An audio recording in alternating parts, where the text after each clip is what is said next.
E se a gente não trata, se isso não reverte, se o paciente não perde peso, isso pode evoluir até para uma cirrose. E hoje a gente sabe que a principal causa de cirrose no mundo não é mais o álcool. Então hoje a gente sabe que a obesidade mata muito mais que a desnutrição. Exercício e me alimentar bem para perder peso. Quando eu perdi o peso, vou voltar a ficar sedentário. O peso volta tudo. Até porque fisiologicamente, quando você perde peso, o corpo fica tentando fazer você voltar para aquele peso inicial.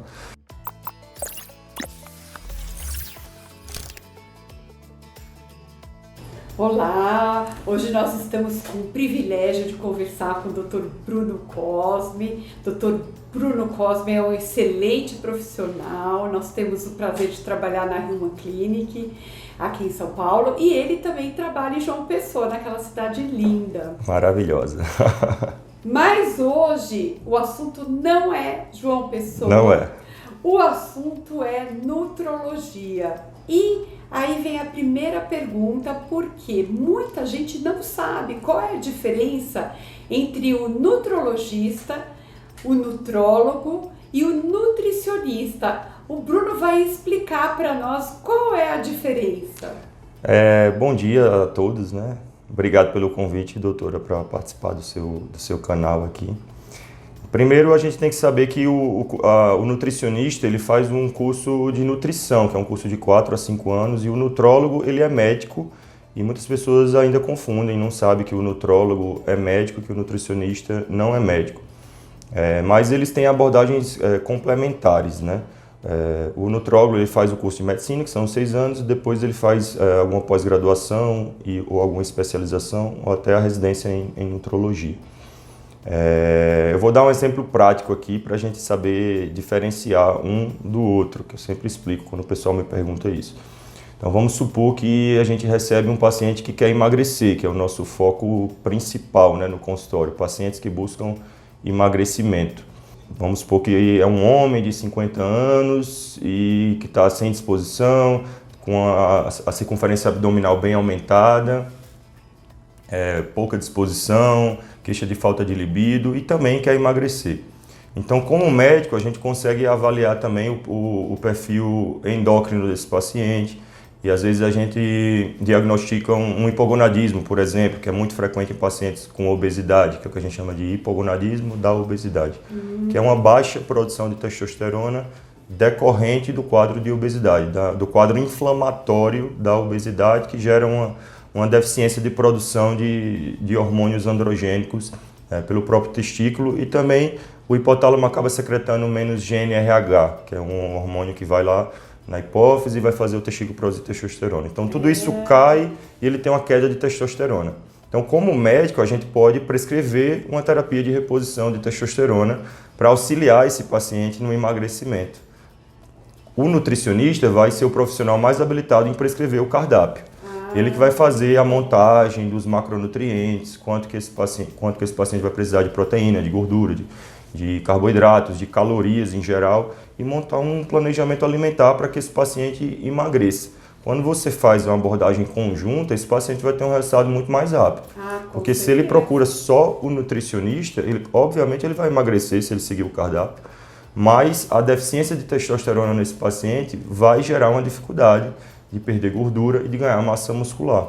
Então, quando você faz esse tratamento conjunto, só quem tem benefício é o paciente. Ele vai ter um resultado bem mais rápido. Com certeza, deu para entender bem.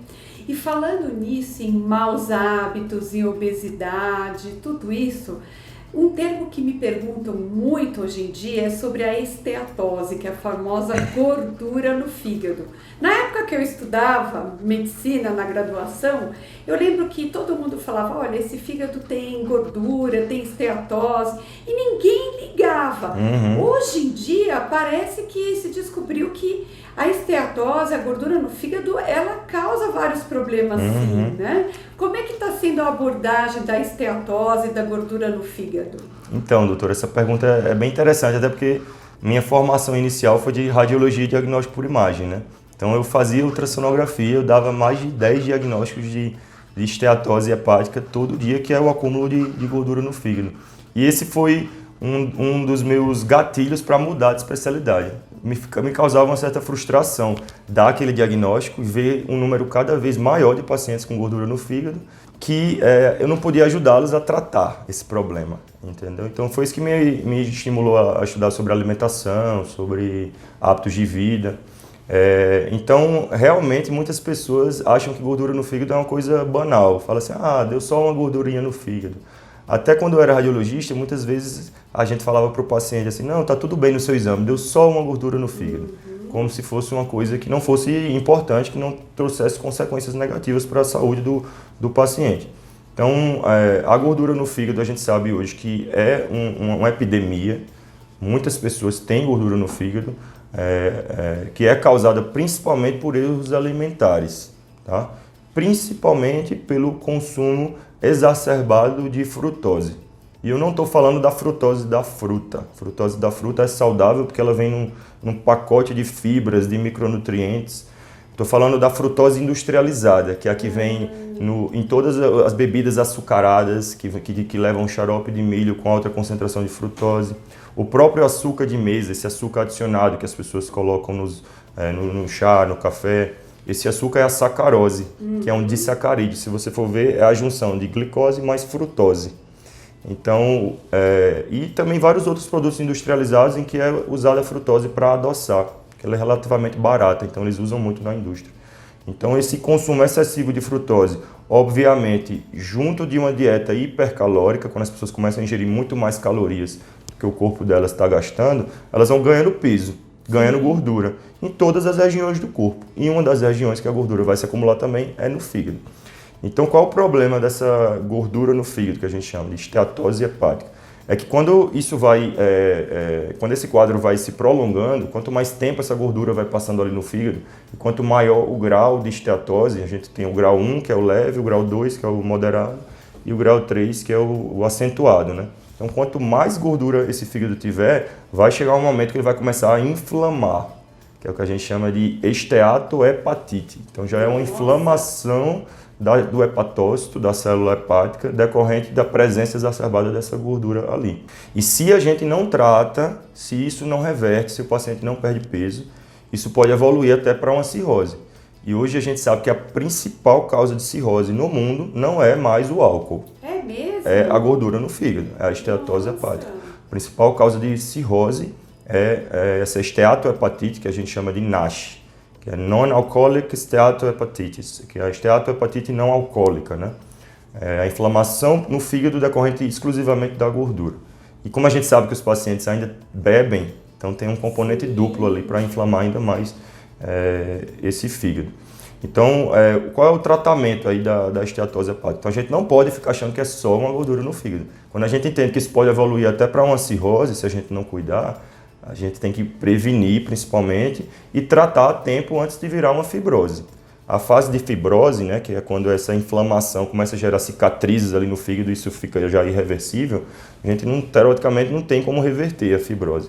Mas a inflamação, que é a esteatohepatite, e só a gordura no fígado, que é a esteatose, a gente tem como reverter esse quadro, né? Informações valiosíssimas. O principal tratamento, a gente sabe hoje, que você perguntou aí, o tratamento da esteatose, é a perda de peso. É o padrão ouro. Quando você perde peso, a gordura sai do seu corpo como um todo, inclusive do fígado, né? Reduzir o consumo de frutose também vai ajudar. E muitas pessoas também consomem frutose, por exemplo, em suco de laranja. Tem um paciente que toma 3, 4 copos de suco de laranja por dia. Então, eles vão ter uma ingestão de frutose também bem aumentada. Então, a gente pede para reduzir a ingestão de sucos de fruta, mesmo que naturais, que tem uma alta concentração de frutose. E a gente tem que fazer uma dieta hipocalórica, que é o padrão ouro também para esse paciente perder peso. Algumas vitaminas também ajudam a desinflamar o fígado. A gente sabe que a vitamina E é o que tem mais estudos, tá? Que ela tem uma ação antioxidante hepática. A gente também pode usar alguns outros antioxidantes, como o ácido alfa-lipoico, que ele tem uma ação muito boa, a N-acetilcisteína, que aumenta a concentração de glutationa peroxidase, que é um antioxidante no fígado também. E tem alguns outros tratamentos alopáticos medicamentosos que estão em estudo, mas assim, os resultados não são tão bons. O principal mesmo é perder peso, que aí a gente consegue reverter tanto esse quadro de esteatohepatite, as enzimas hepáticas, né, que a gente fala que são as transaminases. Você vê reduções absurdas assim, já peguei pacientes com mais de 150 de TGO, TGP, gama-GT, que a gente consegue reduzir bastante quando ele perde peso, quando ele melhora os hábitos. E a esteatose também a gente consegue reverter, e é uma reversão rápida. Quando o paciente adota os novos hábitos, já vi casos de esteatose grau 3 documentada no ultrassom, na ultrassonografia de abdômen total, a gente conseguir reverter isso em até 3 meses. Quando o paciente perde ali uns 10, 15 quilos, a gente vê que a gordura no fígado vai embora, entendeu? Então eu sempre falo para os pacientes, nosso corpo é uma máquina perfeita, ele tem a capacidade de se curar muito rápido, desde que a gente dê para ele o que ele precisa, né? Exatamente. Informações muito importantes. Realmente, hoje em dia nós sabemos que a obesidade é um problema de saúde pública, é uma epidemia. Como é que está esse quadro no Brasil e no mundo da obesidade? Infelizmente, né, apesar de todo o nosso trabalho aí de informação nas redes sociais, a gente vê muitas pessoas hoje falando sobre esse problema, mas infelizmente os índices de sobrepeso e obesidade só aumentam, e não só no Brasil, em todo o mundo. Não existe um só país no mundo, nem os países da África, que os índices de sobrepeso e obesidade não estejam aumentando em todas as faixas etárias. Até na África? Até na África. Então hoje a gente sabe que a obesidade mata muito mais que a desnutrição. É mesmo? Então, no Brasil especificamente, saíram dados recentes que pelo menos metade, 50% da população brasileira está acima do peso, que é o que entra na categoria de sobrepeso e obesidade. E pelo menos 1/5, 20% da população no Brasil está com obesidade. Então realmente é uma epidemia. As causas, né? A gente sabe que é uma doença, a obesidade é uma doença multifatorial. Então não tem como a gente apontar só a causa da obesidade foi essa. São múltiplas causas, desde o uso de antibiótico até os 2 anos de idade em excesso, que pode alterar a flora bacteriana intestinal, a exposição da mãe a disruptores endócrinos durante a gestação, mais de 200 e tantos genes relacionados a ganho de peso, então tem uma causa genética também. Fatores emocionais, pacientes com depressão, com transtornos compulsivos alimentares, com transtornos de ansiedade, podem desencadear um quadro de obesidade. Alterações no sono, que hoje a gente sabe que a sociedade moderna dorme cada vez menos e cada vez pior. Então, quanto pior você dormir, você também vai ter uma tendência maior a ganhar peso. O estresse, o próprio estresse pode levar a um ganho de peso exacerbado. Uma sociedade mais sedentária que a gente tem hoje. Então, a gente vive muito com tecnologia hoje, então a gente movimenta cada vez menos, né? Então, o sedentarismo também é uma das causas. E os erros alimentares, né? A alimentação moderna, que é muito mais industrializada e muito menos que vem da natureza. Então, quanto mais alimentos processados e ultraprocessados você consome, que são aqueles alimentos que você vai pegar, vai ler a lista de ingredientes, tem mais de 15, 20 ingredientes ali, com nomes que você não sabe nem o que é.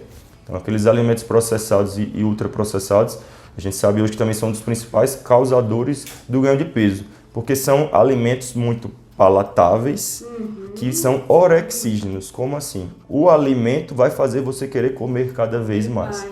A comida da natureza, isso não acontece, entendeu? Eu nunca vi alguém chegando no meu consultório e falando assim, eu sou viciado em batata doce com salada e frango. Ninguém fala isso.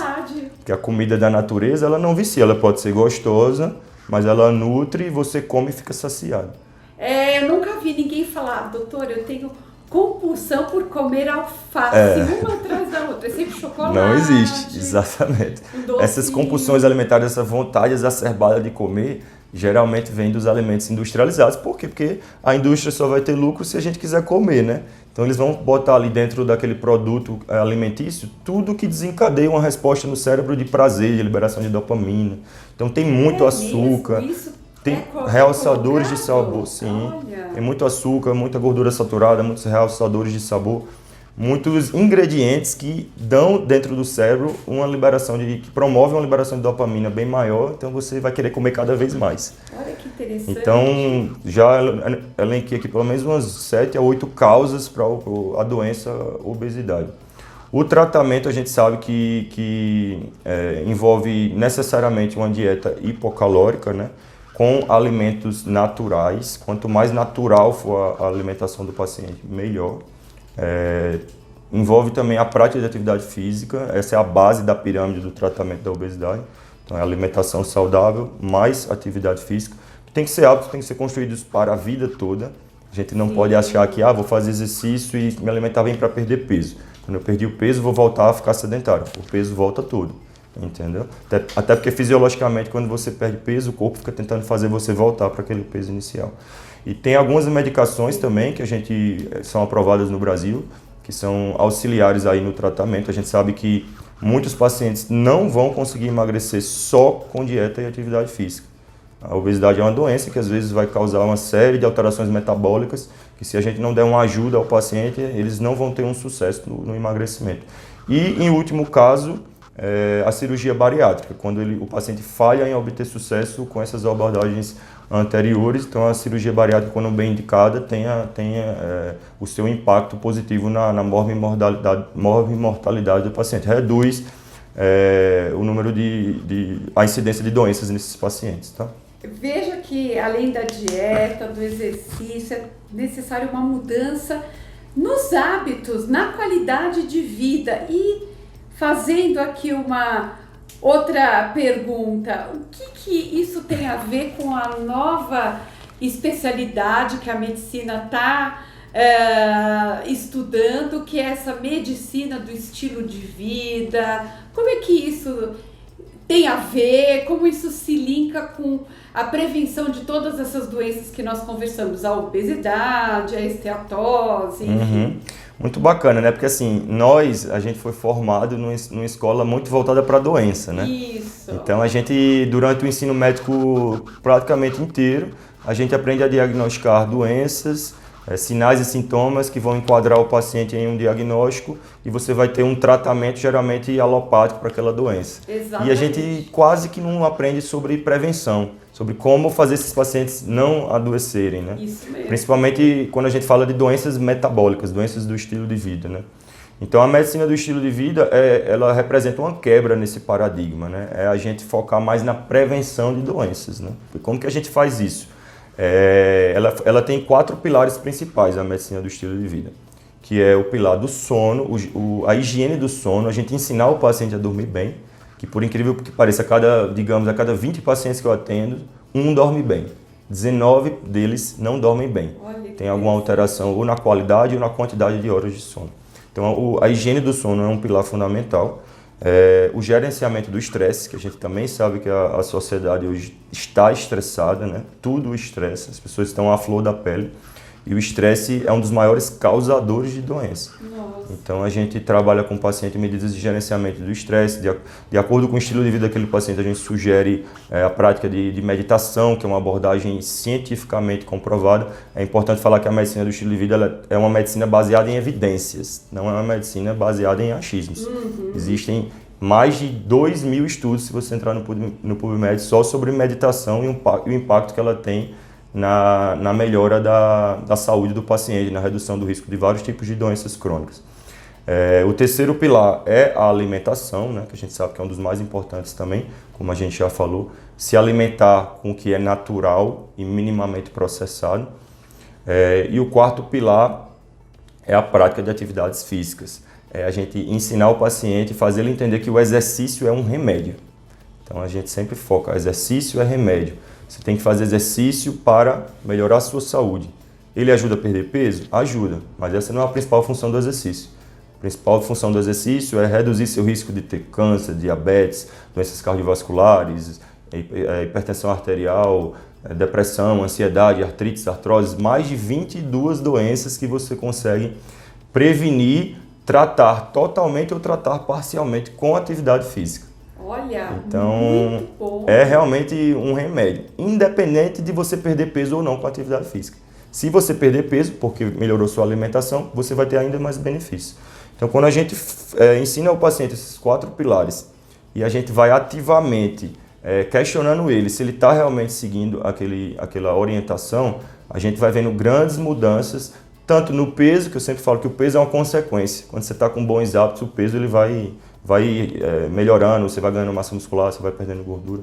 Então a gente vê grandes melhoras, tanto no peso quanto na qualidade de vida do paciente. Eles se sentem mais bem dispostos, a imunidade melhora, a disposição melhora, a libido melhora, a concentração melhora, a qualidade de vida em geral do paciente vai melhorar e dessa forma a gente consegue aumentar o tempo livre de doenças, que é um conceito novo que a gente chama de Health Span. Não adianta só a gente focar só em expectativa de vida, falar, vamos viver até 80 anos. O que é que adianta viver até 80 anos deitado numa cama, no hospital cheio de doenças, demenciado, com várias comorbidades, Sim. Entendeu? Então a gente hoje fala muito mais em health span, que é o tempo livre de doenças, entendeu? É prolongar esse tempo que o paciente tem independência, que ele não precisa estar sendo submetido a nenhum tratamento, muitas vezes muito dispendioso, e que ele tem uma qualidade de vida para continuar vivendo, né? Sem precisar tomar um monte de remédio, aquela polifarmácia que a gente sabe que é muito frequente no paciente idoso, né? Toma cada vez mais remédios, 10 a 15 remédios. Então, quando a gente adota esses 4 pilares aqui, a gente aumenta e muito esse tempo livre de doenças dos pacientes. Nossa, Bruno, foi muito esclarecedor, adorei conhecer, ter tantos conhecimentos novos, a sua abordagem também foi muito clara. Eu acredito que nós vamos precisar de mais programas como esse, porque é realmente uma especialidade nova e uma tendência na medicina. Sim, com certeza. E a medicina do estilo de vida ela pode ser implementada em qualquer especialidade. Exatamente. Entendeu? Um psiquiatra que ele está tratando transtornos mentais, se ele inserir dentro da abordagem dele esses conceitos, com certeza os pacientes vão ter resultados bem melhores, entendeu? Então, isso pode também, em várias outras especialidades, você inserir esses conceitos de medicina do estilo de vida. Com certeza. Muito obrigada pela entrevista e já vamos ter muito assunto para as próximas. Com certeza. Eu que agradeço, doutora, a oportunidade de falar aqui para você. Sempre que me chamar, estarei aqui para a gente falar mais um pouquinho. Obrigada.